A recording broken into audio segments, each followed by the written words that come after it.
How much do you need to earn to afford a property in 2025? And more specifically, did you even know that you can afford a landed property?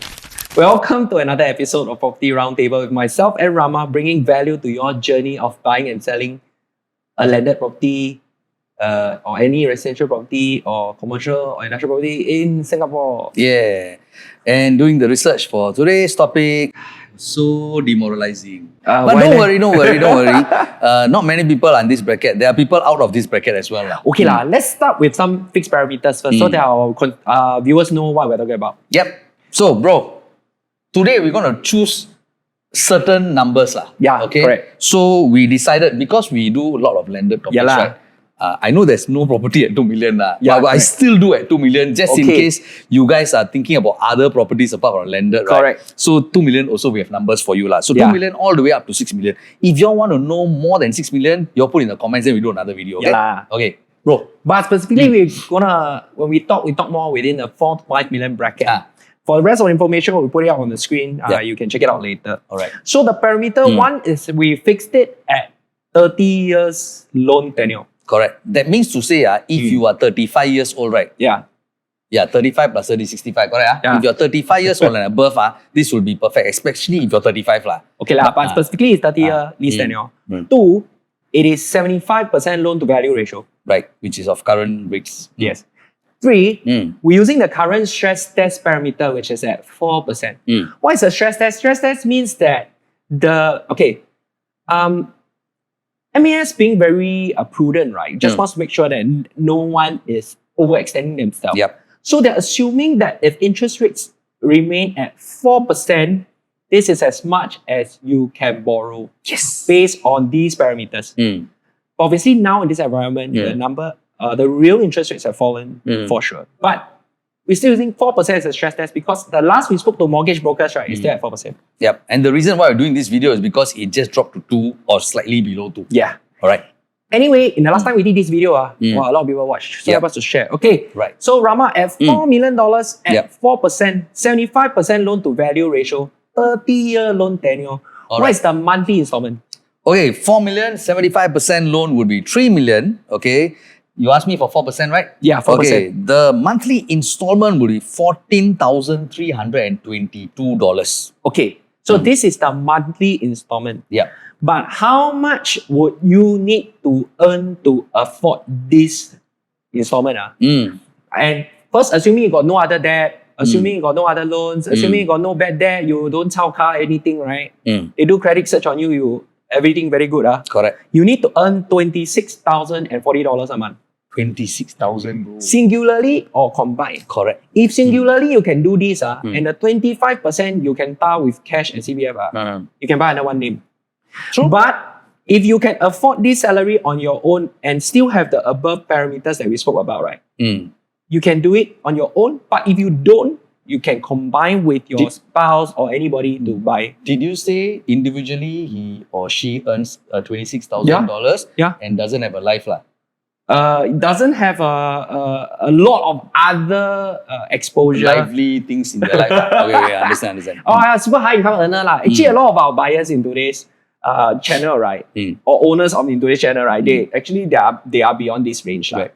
Because if you look at the new employees, right, in let's say certain emerging industries or professional industries, they actually typically earn this kind of salary, as we know very well that a lot of them actually buy under a singular name. Correct. But that being said, right? Earlier on at the $4 million property, it was $14,322 per month. That's your installment. At 4%, you know. Yeah, at 4%. But of course, now the interest rate dropped already. But never mind. We go on to talk about the 4% stress test. But people will say, hey, Harvey and Rama, you all talk rubbish. Now I got 4 million landed property. You find for me, I buy immediately. So okay, fair? So how about we also talk about up to $5 million, right? Wow. What is the monthly installment? Rama, what's the monthly installment? It just moved up from $14,322 to $17,903. Correct. So at this level, right, what salary do you need to earn to afford this installment with no other debt? You need a salary of $32,550. Whoa. But if you look at it from the absolute quantum of salary you need to earn, right? The difference is only about 6,500. Yep. That means if you buy together and you have a combined income of 32,550, right? You can afford a loan of 3.75 million on a $5 million property. That's right. So again, I think quite a number of our viewers and buyers today are actually at that kind of level. Right. So that's based on a stress test of 4%. Correct. Now, So, Rama is very excited. Exactly, bro. Yeah. I as you are saying this, right, I'm just worried at the beginning, wow, 4%. Why these guys keep using 4%, 4%, not interest at 2% already? Okay. Right? So what we want to know though is if the stress test levels that are hard set with the banks will fall, then what kind of impact would it be in the market? Given interest rates, if they continue to be low, they might consider to drop the stress test. Absolutely. So we are giving you a hypothetical example. So don't quote us on it, don't kill us on it. But on the mathematical standpoint, right? What if stress test percent drops from 4 to 2%? Yep. We are going to show you the impact is quite big. Absolutely. So Rama, for $4 million property, borrowing $3 million, right? Yep. On a monthly installment, how much is that? That would be reduced from 14,322 to $11,089. That's a huge savings, you know. Yes. Yeah. So every month your installment will drop about $3,000 thereabouts. That's right, bro. About $3,000. That's a lot of money. And your salary requirement is what's more amazing. The salary requirement that you will need to afford this installment drops by almost $5,900 a month. Bro, 6, bro. Close to 6,000. 6,000, that's right. Yeah. So instead of 26,000, right, it drops to about 20,000. So imagine the number of new entrants into the market for this price. Correct. Yeah. And imagine the power of not just the new entrants, but anyone, if they can afford that 25% on their own, or if they have cash, that they are able to then buy this property in a singular name. Absolutely. So that is very interesting. Now, on a $5 million property, right, the difference in the monthly installment will drop from 17,900 to around 13,800. That's right. And the difference in salary requirement will drop from about 32,500 to about 25,200. And that's almost a whopping $7,300 a month. So at this point in time, I just want to bring to your attention, right? The $4 million at 4% was 26,000. Okay, salary. And now the 5 million at 2% is 25,000, which is lower than the other one. So imagine this group can now afford a bigger quantum. Correct. So why is opportune for us to have a episode like this, right? It's because we felt that we have mentioned interest rates from a policy angle, from a macro impact level, from a market level for quite a number of episodes. And now, right, what we're trying to do is put that into perspective. That's right. So why these numbers matter, right, is from a few angles. One is you need to know that you are no alone with the same group of buyers in the market. New people are able to enter. Why? Because if interest rates do come off, affordability increases, then your competition of buyers will increase. That's right. Two, Rama, what about sellers? What would sellers have in this game? I mean, the buyers would be wishing that the sellers don't watch this episode, lah. I mean, that's obvious, right? Right? Yeah. So, I mean, we're pinpointing to affordability, then the seller will say, "Oh, Rama, how many now more people can afford my house, huh?" Yep. So I just wish the buyers. I wish for the buyers sellers not watching, lah. Or if the seller is in a market to trade up, it's a win-win situation for them to expand their options to see if they would like to sell their current property and do an upgrade to a bigger property, given that interest rates and the cost of financing is lower. See, sometimes during the viewing, right, during the period of marketing the property, suddenly you see, how come, this week got a lot of buyers? this is the answer lah. Yeah. This is the reason why Yeah. there are more affordability because interest rate Yes. drop, there are more buyers. Yes. So it's also the timing of when you are selling, and that's what Harvey is trying to Yes. address with the sellers right now, right? Correct. So let's see your seasoned player here. Yes. So let's look at those people who are the new entrants, okay? Yeah. Apart from all these numbers that we spoke about, Yes. okay, what are the other payments that Yeah. is included in a transaction, bro? Fair play. They need to know. Yep. So this one, the Clear as Sky one, is option fee. Typically, it's 1% Yep. for 2 weeks, Yeah. and anything between 1 to 5% for anything longer than 2 weeks. Yep. And the longer it is, typically your option fee increases. lah. Yeah, I'm glad you addressed the point because gone are the days when we say option fee is 1%. No, today option fee can be any number of percentage because we are all looking at longer option period. Correct. Yeah. And just so you know, right, if you're not taking 75%, right, actually your option fee can be even higher than 5%. Yeah. Because if you're not taking 75% and you don't really have CPF, right, and you will need a longer option period, some sellers may agree for you as long as you pay them higher. But don't misunderstand, option fee is part of your total price of the property. Cash outlay. Yeah, is you pay up front. Yep. Then what's the catch? Is if you don't exercise, right, the seller can forfeit that option Yep. money. Absolutely, bro. So apart from the 1% and 4%, just for namesake, we have to mention 1/4, that's 5% of cash. That's the minimum. Yeah. Okay. Requirement by the banks. Yes. Okay. And then you still need your 20% because you already, from our previous example, 75% is the LTV. Yeah. Right? So 20% can come as cash or CPF. Or a combination of the both. Absolutely. Yeah. All right. What other costs are there, bro? Stamp duty law, Stamp duty, yeah. normal stamp duty law. No, only stamp duty or additional buyer stamp duty, bro? Both law. Depends. Both, No, depends on your status. Mm. If either one of you, if you're buying together and one of you has another property, just so you know, the ABSD applies. Applies not like on half of the purchase. Yep. Let's say you're buying half. It applies for the whole purchase. Yep. But a typical buyer stamp duty given at this quantum, right, is typically 6% minus 60,400. Yep. But if you go to the calculator and press, I mean, I asked about ABSD because we do see a lot of PRs entering the market as well. Okay, and again, if you attain your LDAU, you still have to pay your ABSD of 5%. Yes. All right? Correct. And of course, if it's a second property, it's a lot more, right? Correct. Okay. Of course, the other small little fee that you have to pay, if you're new to the channel, is also the legal fee. Yeah. All right? But the most important thing, before you start your journey into the landed property segment, the first thing to do is getting yourself a IPA. DA. Yep. Yeah lah, know your loan lah, basically. Correct. It's a affordability assessment.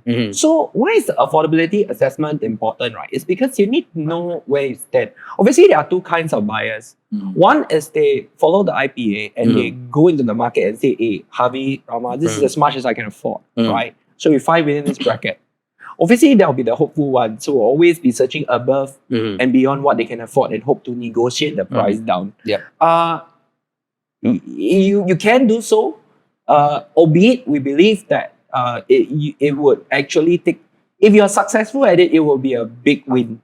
Absolutely. But if you are not successful at it, it would take up a most important resource, which is time. Yep. Yeah. And that's the very reason why we started today's topic with all those numbers. But those numbers are rosy numbers. Okay. So when you do an IPA, the banker will actually go deep dive and see your financial health and come up with the monthly installments and what you should be earning and whether you qualify, all these things. So that's the very first step.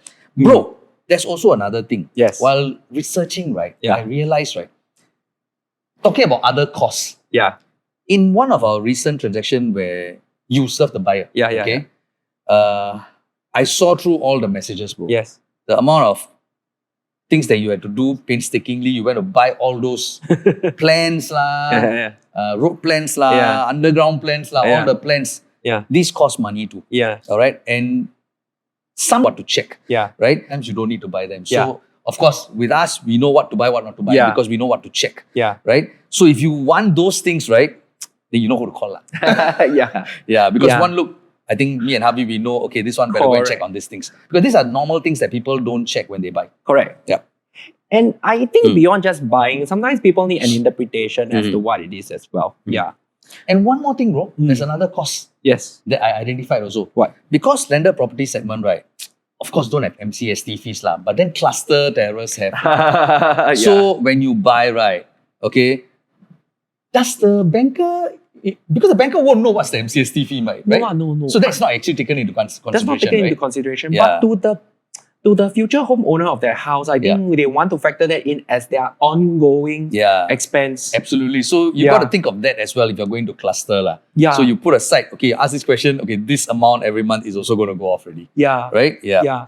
So, I mean, in all typical purchases for a condo or strata landed, right, there will be MCST fees involved. I think that's part and parcel. But the profile of the development and the nature of the cost has been set through its heritage, its history, right? So it just happens that some are higher than others. But if for a rule of thumb, right, if there are more units, logically the cost will be lower. Right. If there are less units, logically the cost will be higher because less people share the maintenance of the grounds. Absolutely, yeah. So that as a perspective should get you prepared when you go see something that has a smaller number of units, right? Then the maintenance fee will be higher. Yeah. So in PRT, we have done this before. It's not a warning, but it is something that you need to watch out for. Yeah. Okay, when you determine your financial health. Yes. Okay. Listen down some of the things, lah, bro. In your opinion, right? Yeah. Apart when they're doing the IPA, because you want to secure yourself the highest loan. Yes. You also don't want to tell the banker what your usual lifestyle is, lah. Okay, because you just want to get the most things. But if you're someone, right, who values family time, holidays, you still have medical expenses, children's studies, all this you also must take into consideration. Yeah. So this is something, I think what Rama is talking about is basically prudency and how comfortable you are with towards property purchase. I think it's a zero-sum game. Something's got to give. If you buy something, you want to spend more, put more of your effort into the landed property, then of course your monthly installment will be higher, and that would take some dollars away from your other spending. But another way also, beyond just loan as well, you can also take the opportunity while you're buying something bigger, right, to do a bit of a debt restructuring. There are some debt that may impact your total debt serviceability ratio, but may be a small amount, but the magnification of the impact to your loan will be high. Case in point, if you have like a personal loan that you took for, let's say, maybe 4 or 5 years ago, you went to do a reno job, and then at that time you didn't really have the cash, or you had put the cash into other investments. So now maybe the balance sum is like really small. You can choose to pay up all these little pockets of debt, right? To help you increase your total debt serviceability ratio and allow you to take a bigger leverage, given that now interest rates are smaller as well, lower as well. Exactly. So in today's episode, right, we actually took an example of a $4 million and a $5 million house, okay, with a loan tenure of 30 years. Yes. So I'm sure people, you guys are watching us, you may fall into a different category. It might be lesser quantum and maybe lesser number of years, maybe 20-year loan tenure. So for all these, if you need answers, right, you know where to click. We have a button below for you to click. You can inquire from us. We have a table that we can share with them. Correct. So this episode is more or less kind of like a shy kind of video whereby you kind of want to know, you do a bit of your calculation. You kind of say there's some things that you might need to do for prudency. You kind of say that, okay, at this budget, am I really able to put a foot forward in terms of getting into the landed market? I think all this is very normal. You're not alone. Albeit if you drag your feet towards finding an answer, instead of putting it at your high priority to find out whether you can or not, it is not important whether you cannot. It is important whether you know whether you can or you cannot, and whether that's the journey you want to undertake. So if you watch this video and you think that it's useful, we can share with your friends. And more importantly, is again to reach out to our viewers who have been watching us dutifully in the last 1-2 years, right? That if you're still on the buy line, you have a landed property, you're thinking of upgrading or what, maybe you can reach out to us and then can click one of the WhatsApp forms below. If you're a seller, just click on the seller tab. If you're a buyer, click on the buyer tab. And if you're an agent and have been watching us for the last 2 years and you know what it means, if you want to reach out to us, just click on the WhatsApp form below and then let's have a chat. Sure. So thank you for watching another episode of Property Roundtable. Myself and Rama would really like to reach out to you. As mentioned, I think the market's going to start moving a bit. So if you are thinking of buying something or selling something, just reach out to us and we can have further chat about it. Thank you and see you in our next episode.